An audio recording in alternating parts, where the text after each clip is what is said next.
Hey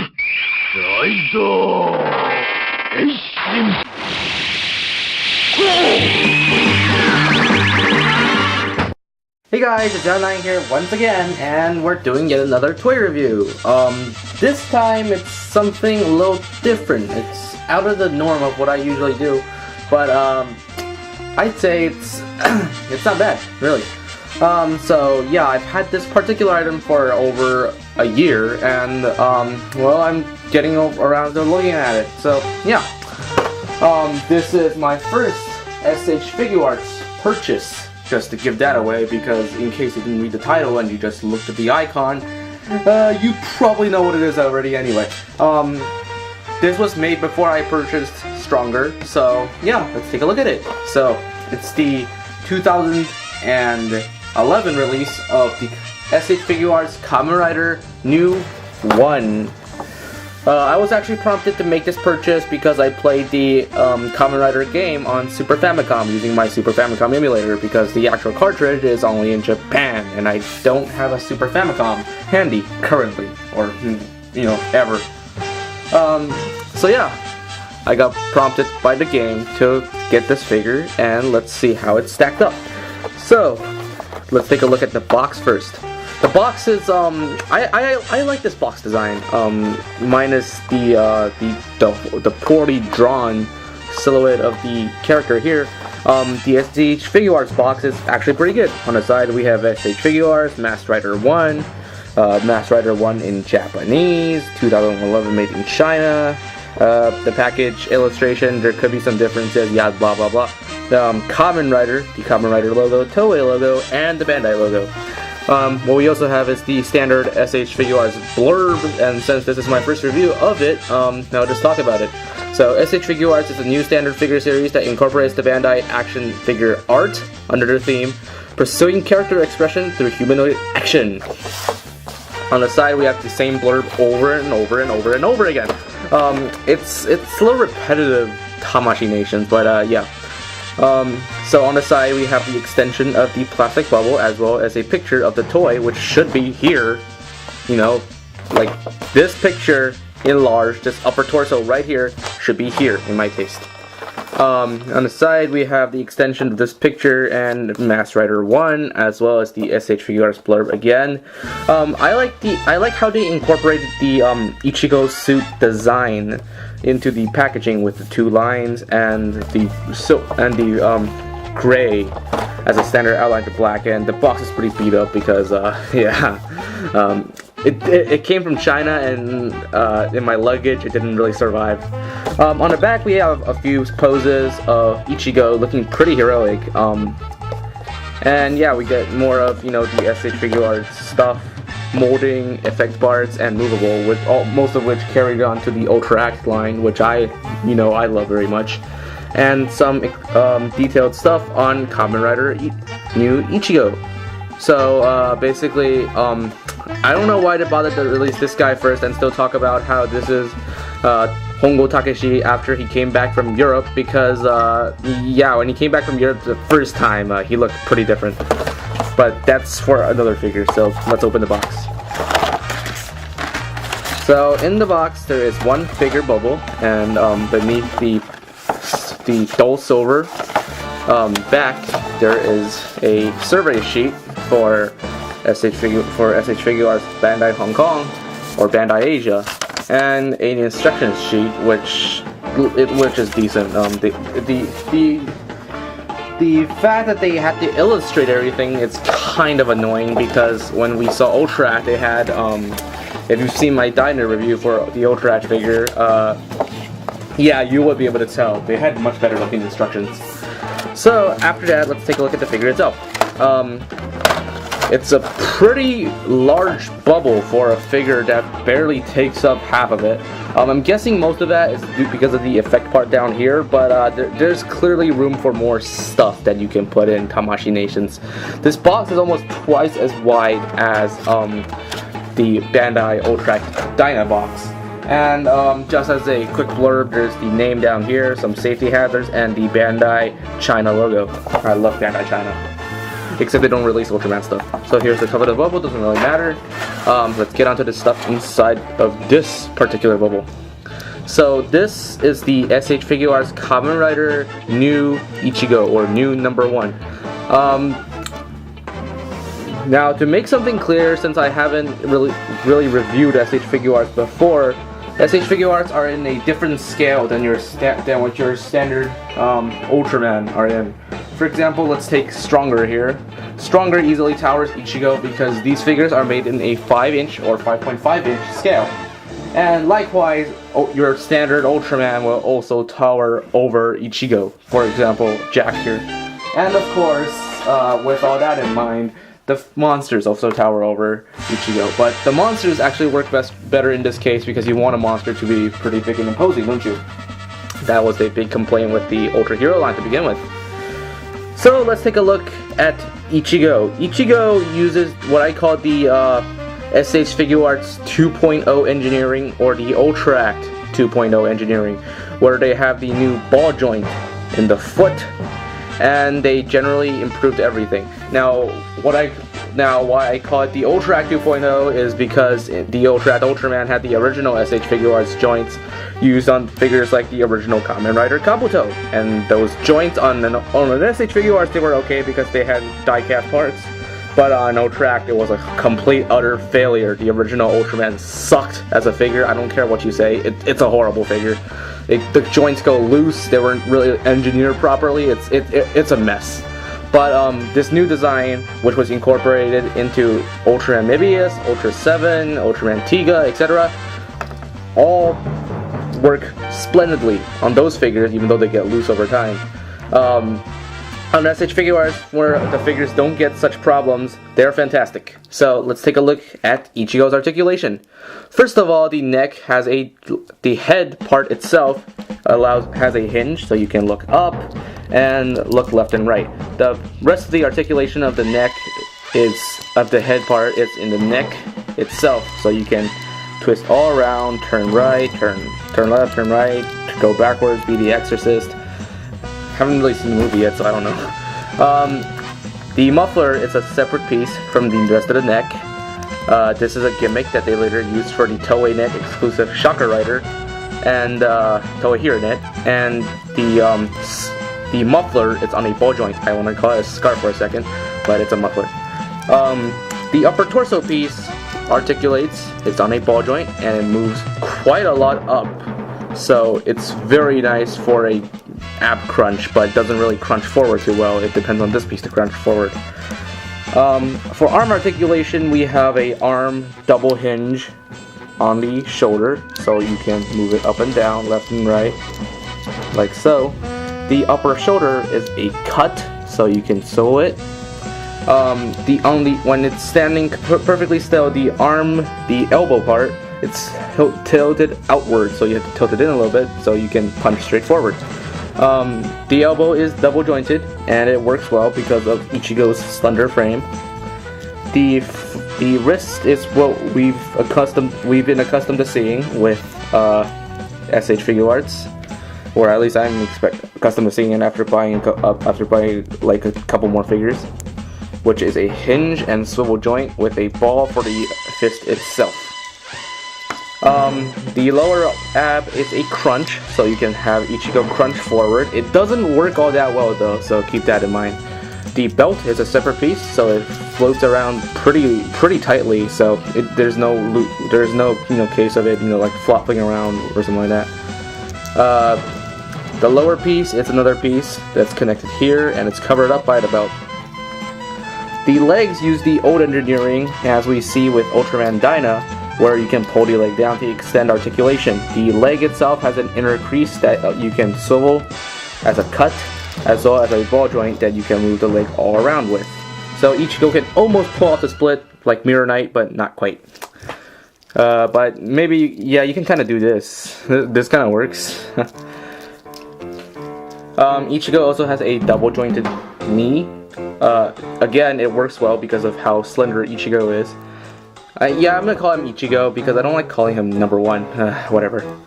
A ball jointed foot. I don't really like the ball joint. I prefer it on Ultraman Dyna, where it was using the hand joint for the foot.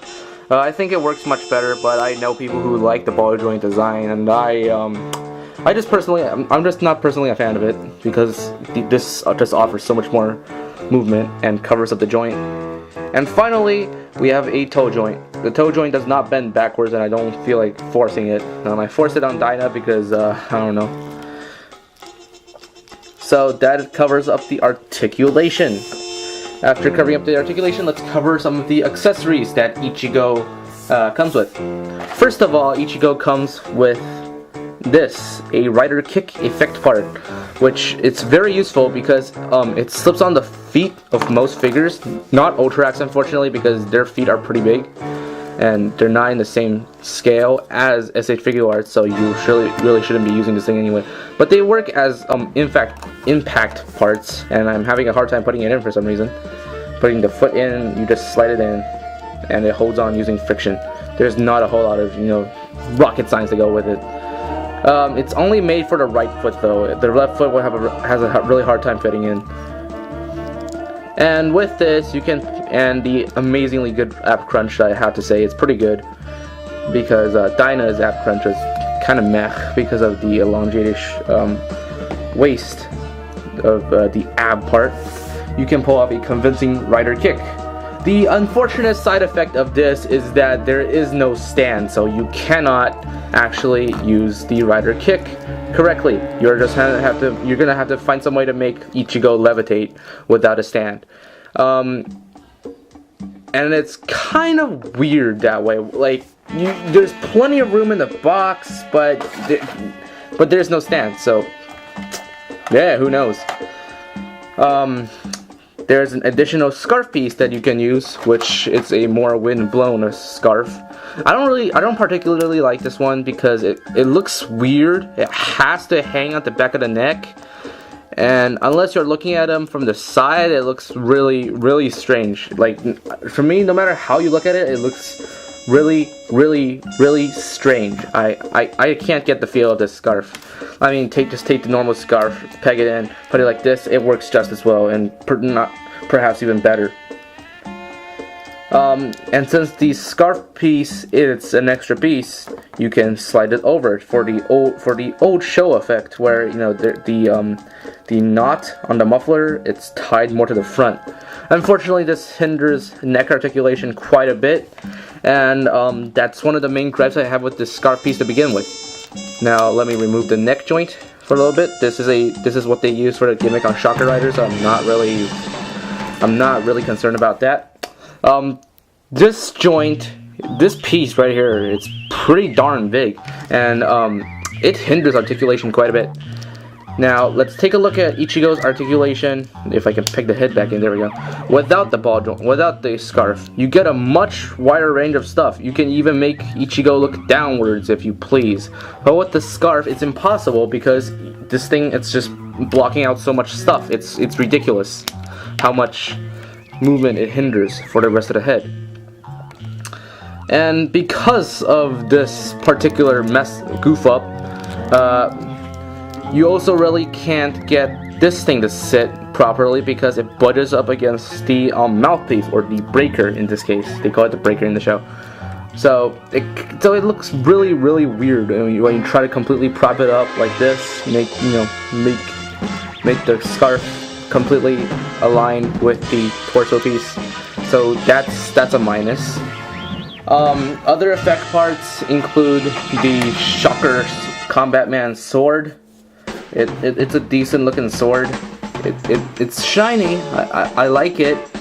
It's got a red handle, and it's got a eagle head on the back of the handle for Shocker stuff. And you can hold it using the pair of hands that it's included with Old Ichigo, which I'm going to try and pick out with a pick because it's pretty small. Well, actually no, I'm just going to show you the pair of hands because I don't feel like switching hands currently. So we have all of these hands that you can switch, as well as the one lone henshin hand for Ichigo's standard rider henshin pose. So yeah, that's about all the accessories Ichigo comes with. I'll do a demonstration for the chakra sword just because. So this is the open hand that you can use for gripping things. And let's take out the chakra sword. The chakra sword is a very simple weapon. You just slide it in from the bottom, like so, all the way up until the hand reaches onto the red part, and then you push it through, like so. It's you don't want to use this thing too often because the hand's gonna scrape the paint eventually. And I really don't know what's the right way to hold it because, you know, you go head forward, you go head backwards, I don't know. So yeah, it's a very simple weapon. Switching hands on this second wave of S.H.Figuarts, it's easy, and it's like the Ultra Act, which used most of their engineering. You just simply pull the hand off the knob and push the new hand back on. Unfortunately, these hands are not as soft as a plastic as the new Ultra Acts, so they're a little hard to push on, but they're not that big of a deal. They're still pretty soft. The original S.H.Figuarts definitely had a harder time switching hands. And now Ichigo's got his little chakra saber that he stole once or twice in the show. And so that works. All the hands are nicely detailed because they have the same glove ridging on them, for like these things. They look kind of weird, but they work. Now let's get on to some of the major cons of the figure. A few of them will be a little nitpicky, but yeah. First of all, the silver paint chinks a little too easily. For example, as you see on the foot, let's see if it's gonna, yeah. The foot paint chinked on mine quite a bit, as well as here, because it brushes up here when you try to get him into pretty good poses. It happened to me the first time. Most of these I repaired with some silver Sharpie, but unfortunately they're not as bright as the Bandai silver, especially on the arms here. When you try to get him to put his arm into the socket for a completely straight up pose, it doesn't really work. Other parts include the ab crunch silver lines, which are also pretty darn damaged because the silver Sharpie gets rubbed off. Sharpie fixer silver. And also the head, since it rubs up with the scarf so much, the lower part of the mouthpiece and the back of the helmet are scratched on my particular figure. Other really distracting aspects of the figure include the fact that there's weird breaks between the silver. Like, for example, in the gloves and the boots, there's chinks. There's a black joint on the silver glove, which breaks the color scheme. Other minor nitpicks are the fact that the antennae are really soft and they're really movable, and this one's extremely loose now because of so. So that's an unfortunate side effect of having this kind of thing. The Kamen Rider thing. The Kamen Rider antennas are generally weak when I look at them. I mean, they were originally TV antennas to begin with, so. And now, before we get onto size comparison, let's get into a little history of Kamen Rider New 1. I'm not going to go over the history of how Hongo Takeshi became Rider 1 because I have the old one figure and I will be reviewing that after him. Basically, this is the form that Kamen Rider 1 takes after he returns permanently from Europe, because he returned once before and made a unjustifiable suit, which resulted in an unjustifiable figure, which almost nobody bought. So this is the form that Rider 1 took when he permanently returned from Europe after about a year of being there, and he swapped places with Kamen Rider 2 Ichimonji Hayato during the place, as a reversal of the role that they did in episode 14. So after returning, his powers are greatly enhanced somehow with a suit change, and he defended Japan from then on, and he pulled quite a few Jesus moves on everybody because he pretended he died quite a few times, which became quite annoying in the show. Actually, I actually got sick of watching Ichigo just pretending to die. So besides that, there's not much to talk about.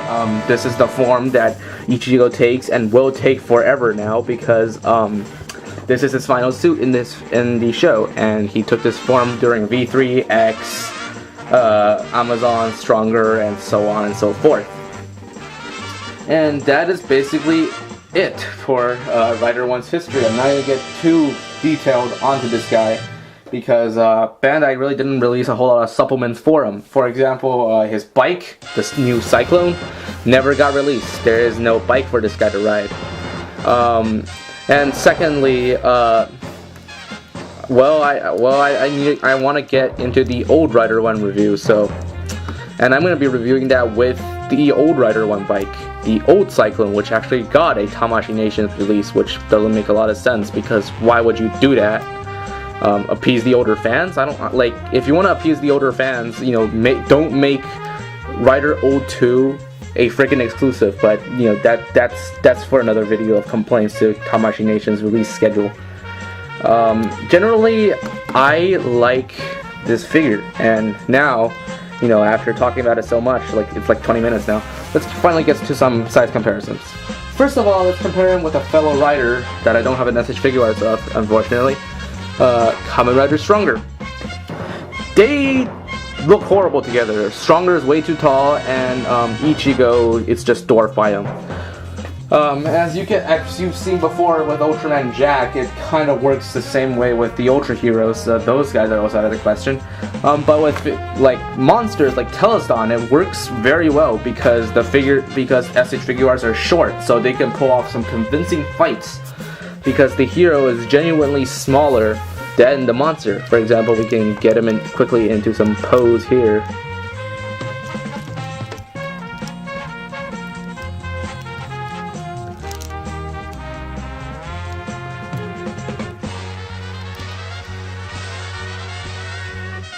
Let's just get him into this really adventurous looking pose. Like, I don't even know where I got this from.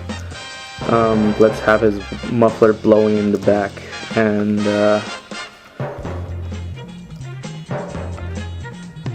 have him look up, go like this, and have Teleston go like this. And actually, no, let's have Teleston look over a little bit. This is my custom painted Teleston, but it's the same paint. So I don't have Teleston for sale. And yeah, you see, it works well because of how small the figure is. And I wish that Ultrax were done in this scale so that it would scale with Kamen Riders. If you try to recreate the scene from Ultraman vs. Kamen Rider, where Rider 1 and Ultraman sit together, you're going to be thoroughly disappointed because, well, Ultraman towers over this guy. Now, for those of you who don't have Teleston, because I understand that the new version of Teleston, the 2009 version, not the 2009 version, the 2007 version from the Ultra Galaxy series, it's quite rare. Let's go with Black King. Black King everybody should have by now. And again, it looks pretty good. Finally, as our obligatory Dyna monster of the day, because I love Dyna, let's throw in Geronda again, because I love Geronda. And Geronda doesn't look very good with Rider 1, but then Geronda doesn't literally look with any figure that's above 4 inches, so So that's about it. That's about all the things I have to say for this particular figure, the S.H.Figuarts Kamen Rider Old 1. I mean, new one. Alright, so let's get on to my final thoughts of the figure while I get him, into a nice standing position. So what do I think? The figure is actually pretty well constructed in my taste. I like the figure, even though I'm no big Rider fan or anything like that. Well, I used to not be. If I said this 2 years ago, it would have been true. But now I've seen most of the Showa shows. I don't care about the Heisei shows all that much, because I like the Showa designs more anyway. I like this figure because it's a pretty faithful looking representation of Kamen Rider New 1. The effects are all pulled off pretty well. I kind of understand Bandai's thoughts on not using black joints for the silver gloves, because they were using black plastic all over the entire figure. But then again, it didn't make sense because they used silver joints on Dyna, but Dyna came like a year later, so I don't know. But yeah, like most S.H.Figuarts, Ichigo, it's a success. He works well for what he's supposed to do. His accessories are plenty. There's enough to keep you interested. And oh my god, poor balance. Oh my god. And yeah, Ichigo just works. It's a fine figure. I don't. There's not a whole lot wrong with it, unless you get into the nitpicky details. And yeah, so in the end, I still give Ichigo a 9.5 out of 10. There's nothing wrong with this figure that would prompt you not to buy him. If you're a Kamen Rider fan, this guy should be in your collection already because he's been out for 3 years now. And yeah, there's genuinely nothing else I could critique on. Ichigo looks good. His details are fine. He looks like a shrunken down real action hero, he does. And yeah. So, in the end, I still give new Ichigo a 9.5 out of 10. This is Yao and I'll see you guys later. So let's get a good shot on it for our title card sequence.